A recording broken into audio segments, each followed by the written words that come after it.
가보겠습니다. 국유화 폐간 어떤 대통령도 할 수 없는 일인데 감히 제가 어떻게 그런 말을 한다는 것입니까? 이치에 닿지 않는 말을 가지고 사람을 이렇게 몰약해서는 안 됩니다.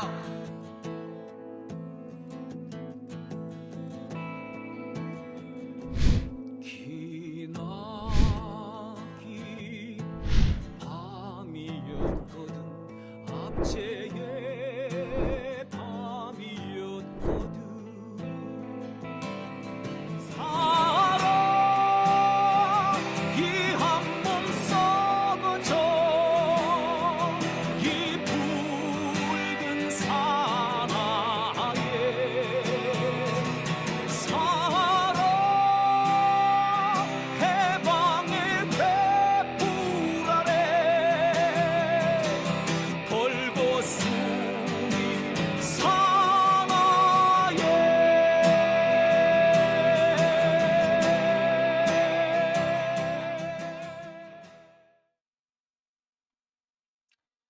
오밤중의 뉴스 함께하고 계신 지금 시각이 12시 17분을 지나고 있습니다. 자, 제가 준비한 두 번째 주제로 한번 들어가 보겠습니다. 두 번째 주제는요. 이재명 변호인이 찾아낸 결정적 한방입니다. 아마 오늘 제가 여러분들한테 말씀드리고 싶은 가장 핵심적인 주제가 아닐까 싶고요. 시청자 여러분들께서 지금 거의 1시간 가까이 기다리신 내용도 이 부분이 아닐까라는 생각이 드네요. 도대체 그 결정적인 한방이 뭐냐라고 말씀을 아까도 계속 질문을 해 주셨어요. 결정적 한방 가운데 하나는 제가 앞서서 말씀을 드렸을 겁니다. 이재명 대표를 불리하게 궁지로 몰아넣으려고 했던 그 공무원, 성남시 공무원의 증언을 이재명 대표가 증거, 물증으로 뒤집었다라는 얘기를 제가 말씀을 드렸죠. 공문을 성남시에서 만들어진 공문, 그리고 거짓 증언을 한 그 성남시 공무원에 대해서 야, 너 지난번에 나랑 같이 있으면서 너 그때 그렇게 얘기하지 않았어? 깨졌다 얘기하지 않았어? 라고 콕 집었다는, 이게 어떻게 보면 결정적인 한 장면이 될 겁니다. 하지만 이재명 측 변호인이 찾아낸 결정적 한방은 또 있습니다. 제가 볼 때 이게 정말 결정적이에요. 만약에 이것조차 법원이 받아들이지 않는다면 법원은 증거와 법리로 재판하는 것이 아니라 검찰에 의해서 따라다니는 거수기 역할밖에 안 된다는 생각이 드네요. 마치 제가 학교 다닐 때 그 간첩단 사건을 이 국정원에서 떵 터뜨리면 검찰이 그냥 국정원 수사기로 그대로 받아와 가지고 공소장을 쓰고, 그리고 그 공소장을 그대로 판사가 판결문에 쓰는, 그게 1, 2, 3심 그대로 관철돼 버리는 일들이 허다하고 비일비재했었거든요. 그 상황과 한치도 다르지 않다. 결국에 판사들은 도대체 판사가 뭔지 제가 묻고 싶어요. 검사가 써온 거 그거를 그냥 그대로 땅땅땅 해줄 거면 그 재판이 왜 필요할까 보겠습니다. 검사들도 그래요. 옛날에는 국정원에서 안기부에서 써주는 얘기를 그대로 받아 써가지고 법원에 갖다 주려는, 한마디로 지게꾼에 불과한 짓을 하더니, 자 이제 국정원을 더 이상 정치에 개입할 수 없도록 만들었더니 지들이 나서가지고 사실을 왜곡하고 민주주의를 탄압하는 그런 악질이 되어버렸다는 게 참 안타깝네요. 참 일관된 건 아까도 말씀드렸지 판사예요. 그죠? 여전히 써온 거 그대로 땅땅땅 도장만 찍어준다는 점에서 제일 문제가 많은 놈은 결국에 판사가 아닌가라는 생각이 들어요. 그런 것들한테 참 우리의 생사 여탈권을 맡겼다는 게 참담합니다. 대한민국이 앞으로 어찌갈랑가 모르겠어.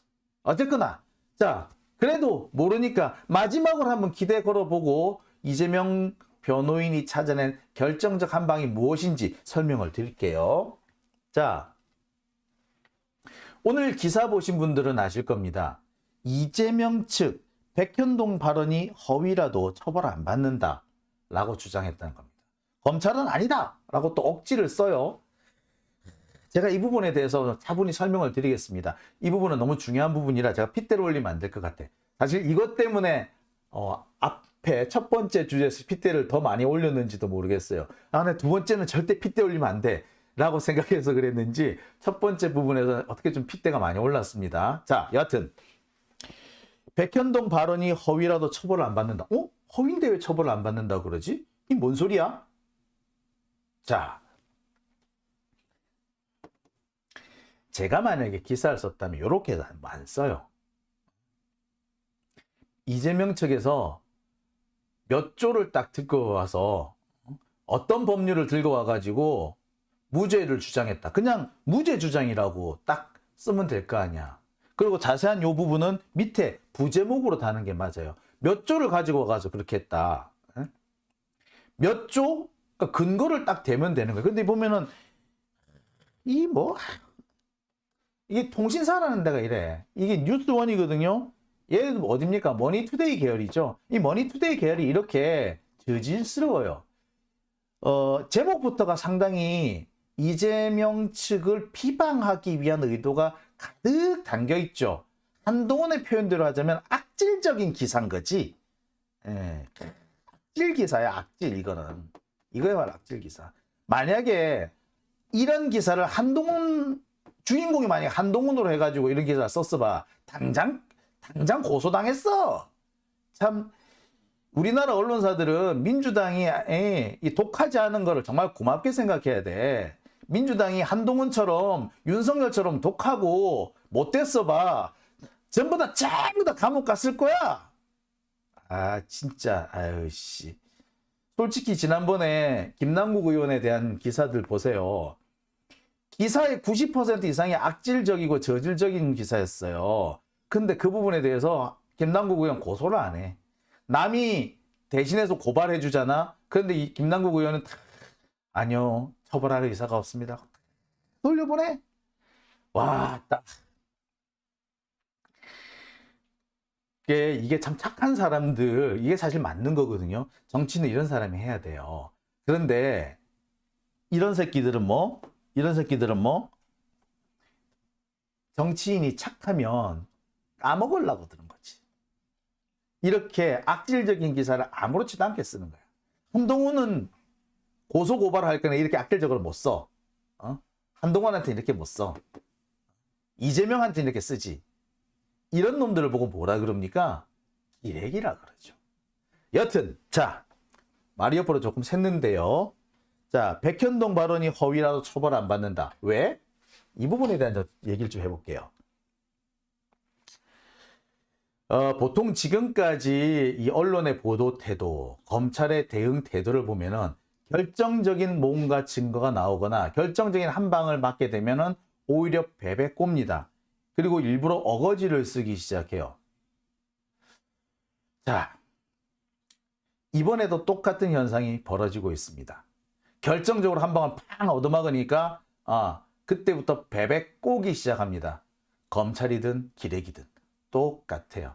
이게 사실이 그러한가 그러하지 않은가는 생각할 여력조차, 그럴 생각조차도 없고, 그럴 최소한의 어떤 의지조차도 없고 그냥 베베 꼬기 시작해. 왜? 그렇게 꼬아도, 악의적으로 베베 꼬아도 이재명은 절대 고소를 안 하니까. 악의적으로 베베 꼬우면 한동훈 같아서 벌써 고소하고 백날장날 난리가 났을 거야. 자, 여튼 하나하나 좀 보겠습니다. 이 언론 보도를 다 보세요.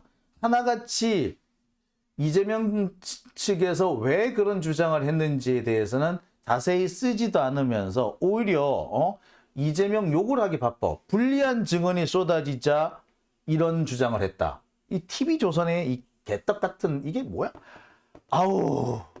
그러면서 허위라도 처벌 안 받을 수 있다는 식으로 이렇게 만들어놔. 아니, 이 부분은 애시당초 법 적용이 잘못됐다. 허위라도 처벌 안 받을 수 있다가 아니라 법 적용을 잘못했다. 따라서 무죄다. 법 적용의 잘못. 기소가 불법이다는 거예요.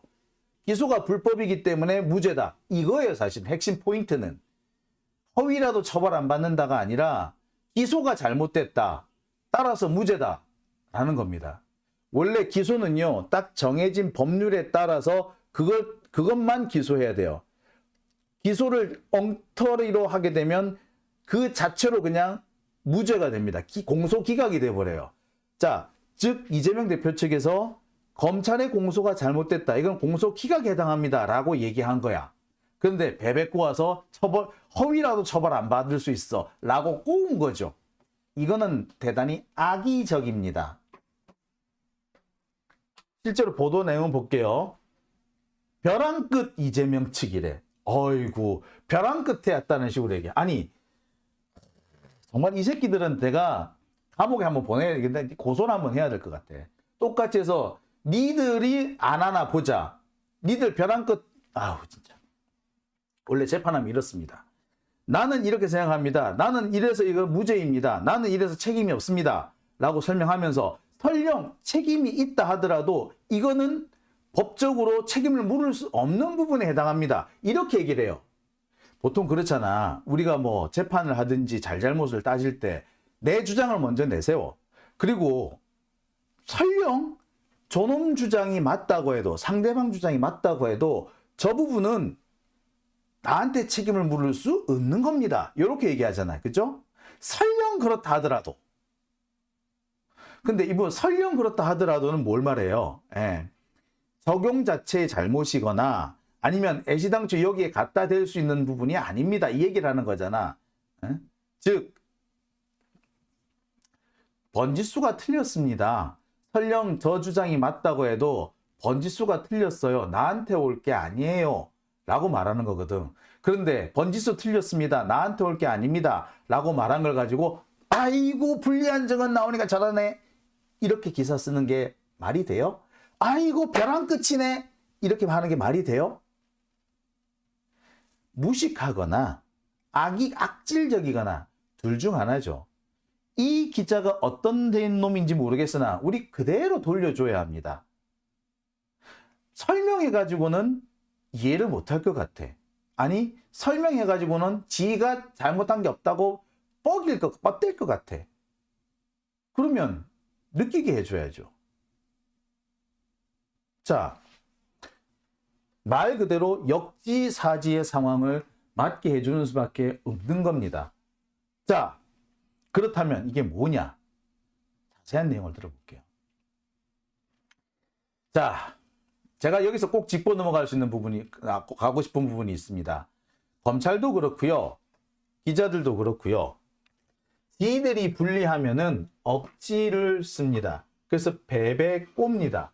그래서 뭐라 그런다? 아이고 이제 불리한 점은 자꾸 나오니까 벼랑 끝에 갔나 보네. 뭐 하는 식으로. 그게 아닌데 참 어처구니가 없는 거죠. 에? 자, 예컨대 이런 겁니다.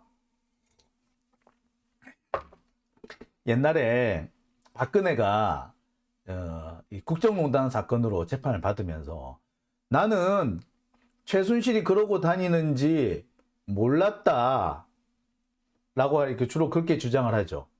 그러면서 설령 내가 알았다고 하더라도 그 부분까지는 내가 관여할 수 있는 부분이 아니다 라고 얘기를 합니다. 설령 내가 알았다 하더라도 내가 관여할 수 있는 부분이 아니다. 애시당초 주소가 틀린 거야. 라고 하는 부분이 있죠. 근데 그 주장을 할 때 불리하니까 저런 말까지 해. 벼랑 끝에 가니까 결국 저런 말을 하는구나 라고 할 수 있을까요? 못하는 거지. 여러 가지 주장을 펼치는 거잖아. 여러 가지 가정을 놓고 이럴 때는 이 반박, 저럴 때는 이런 방법. 1번에는 이렇게 반박하고 2번에는 이렇게 저렇게 반박하고 3번일 때도 이렇게 반박한다. 여러 가지 반박, 각각의 상황에 대해서 반박을 한다라고 하는 거지. 불리하니까 저런 말 한다 라고 안 해요. 진짜 불리한 건 뭐 지금 검찰입니다. 진짜 이재명 대표 측에서 결정적인 증거를 갖다 댄 거예요. 아니 결정적인 한 방을 딱 들이댄 겁니다.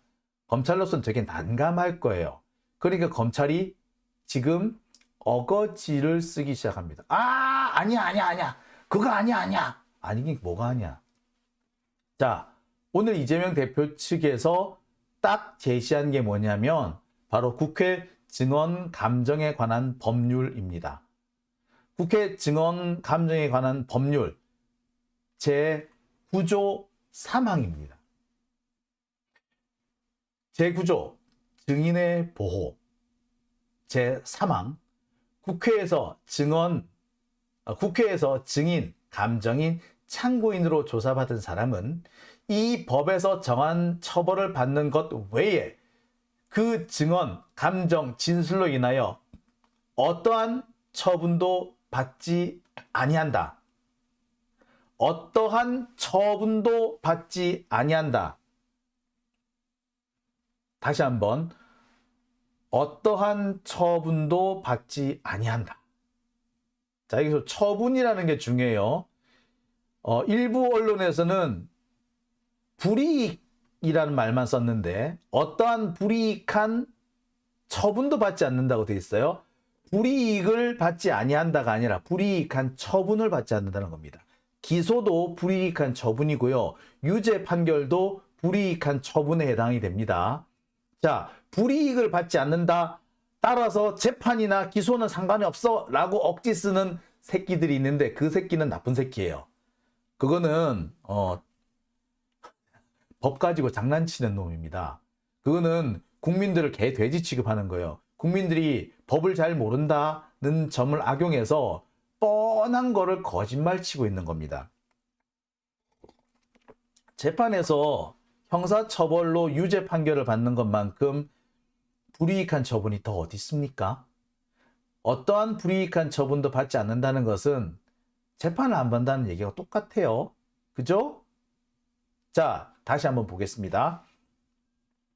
국회에서의 증언, 감정 등에 관한 법률 제9조 3항 국회에서 증인, 감정인, 참고인으로 조사받은 사람은 이 법에서 정한 처벌을 받는 외에 그 증언, 감정, 진술로 인하여 어떠한 불이익한 처분도 받지 아니한다.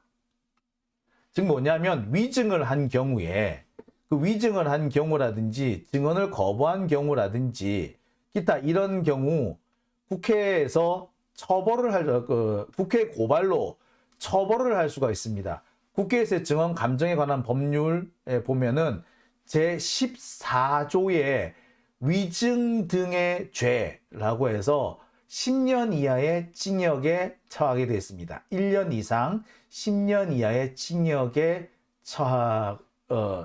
처하도록 되어 있어요. 자, 따라서 국회가 불러가지고 증언 또는 감정, 진술을 한 거라면 국회의 진술에 거기에 답한 거라면 설령 그것이 위증이라고 하더라도 위증에 관한 죄를 질 뿐 선거법 관련 죄는 처벌하지 못한다는 겁니다. 왜? 그렇게 해야지 국회에서의 증언이 국회에서 정말 진실을 말할 수 있는 거 아니야. 정말 내가 처벌받을 것을 겁내가지고 국회에서 증언을 함부로 못하는 그런 경우를 막기 위해서 위증죄만 처벌하고 그 위증죄를 처벌하기 위해서는 국회에 고발이 있어야 돼요. 즉 이재명 대표가 백현동과 관련해가지고 설령 거짓말을 했다 하더라도 그것은 국회 증언 감정에 관한 법률에 따라서 위증죄가 될지언정 선거법 위반이 될 수 없다라는 겁니다. 법 적용을 잘못했다. 검사 새끼들이. 이 말이죠. 그런데 이 말이 불리한 진술이 나오니까 저런 얘기한다라고 말할 수 있는 거예요?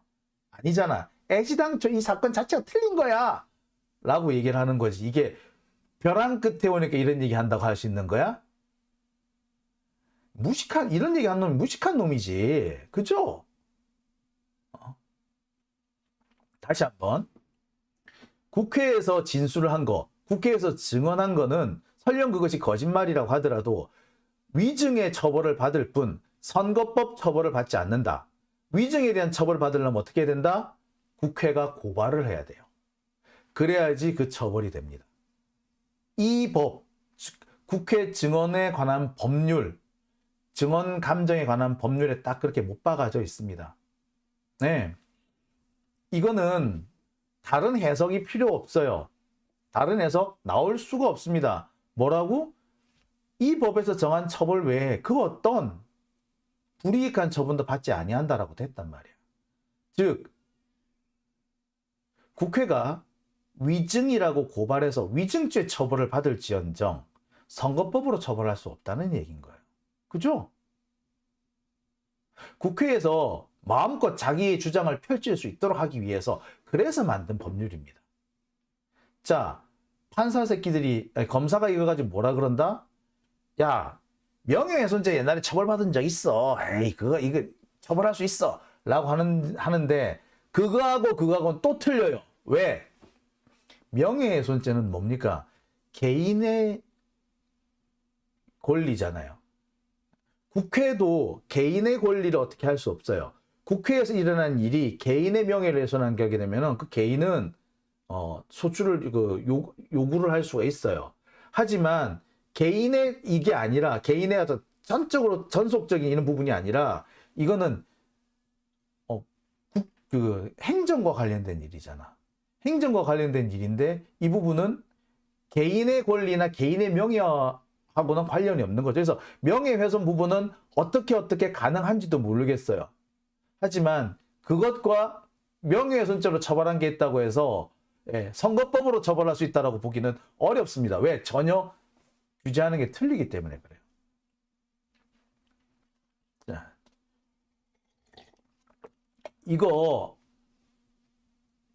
이 법을 무시하고 법원이 그래도 선거법 처벌을 할 수 있다라고 하게 되면 국회 증언 감정에 관한 법률 이 자체를 무력화시키는 겁니다. 이거 정말 헌법 소원감이에요. 네. 자, 그런데 말입니다. 여기서 꼭 짚고 넘어갈 게 하나 있습니다.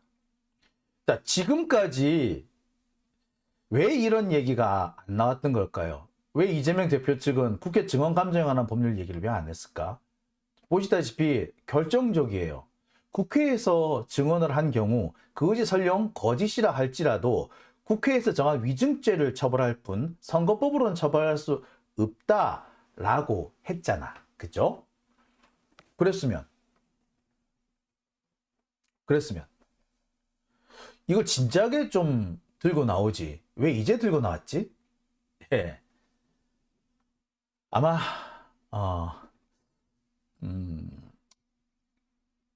제가 볼 때는 그동안에 이 부분까지 생각을 못했던 것 같아요. 다들. 그런데 이 부분을 생각나게 만들어주는 게 있었죠. 누구? 검사들이. 지난 11월 10일 재판에서 있었던 일입니다. 검찰에서 뭐라고 얘기를 했냐면 이재명 대표가 당시 국회에서 위증을 하지 않겠다라는 선서를 해놓고 위증을 했다. 따라서 이거는 애시당초에 이 상당한 고의가 존재한다. 위증 금지 선서를 해놓고 위증했다. 라고 주장한 거예요. 자, 이 말 자체가 뭐냐? 아, 맞네. 만약에 위증이라면 국회 증언 감정에 관한 법률로 처벌을 해야지 선거법으로 처벌하면 안 되겠네? 가 나오게 된 거죠. 결국 검찰이 자기 무덤을 스스로 판 겁니다. 자, 정리를 하면 그래요.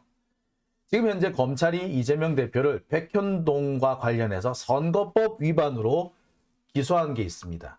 이거는 뭐냐면 지난 2021년 10월 국정감사장에서 국민의힘 국회의원들이 당시 경기도지사였던 이재명 대표를 상대로 해서 온갖 야비한 질문을 퍼붓습니다.